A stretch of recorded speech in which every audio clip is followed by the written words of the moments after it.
Pensez-vous que le réchauffement climatique est responsable de la montée des eaux? Moi, je pense que vu qu'il a gelé ce matin dans notre commune, il n'y a pas vraiment de réchauffement climatique.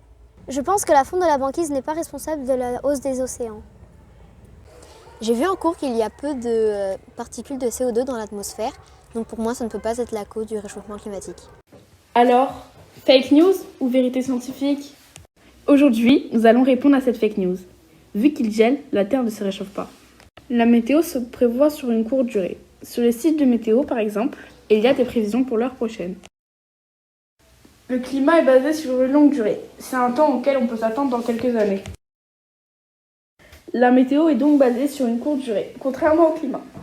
Il gèle, c'est temporaire, pas comme une glaciation, qui est la mise en place d'un climat. Lou, tu as donc confondu météo et climat. Si le climat se réchauffe, y a-t-il un impact sur le niveau des mers et des océans? Allons voir Anna au labo. Nous avons fait 2 montages. Un montage sur la fonte de la banquise et un montage sur la fonte des glaciers. Dans le cas du glacier, la fonte du glaçon rajoute du volume à l'eau. Mais dans le cas de la banquise, rien n'a changé. Je vais compléter ma réponse par une autre expérience. Nous voulons montrer grâce à ce montage que la température des océans fait varier leur niveau. On observe que le niveau de l'eau augmente lorsque la température augmente. Diane, tu as raison. C'est la fonte des glaciers, mais aussi la dilatation des eaux qui provoque la hausse des niveaux des océans. Frédéric Hainaut, maître de conférence à l'Université de Bordeaux, nous explique le lien entre le CO2 et le réchauffement climatique. Les climats se sont réchauffés et puis donc on a eu un changement dans les concentrations de CO2.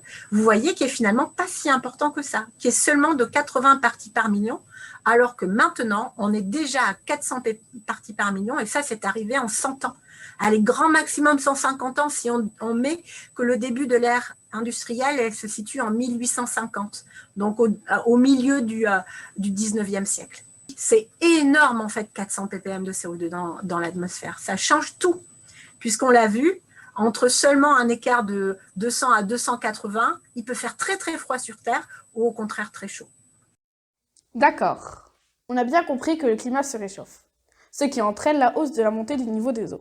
Y a-t-il des solutions pour diminuer nos émissions de particules de CO2?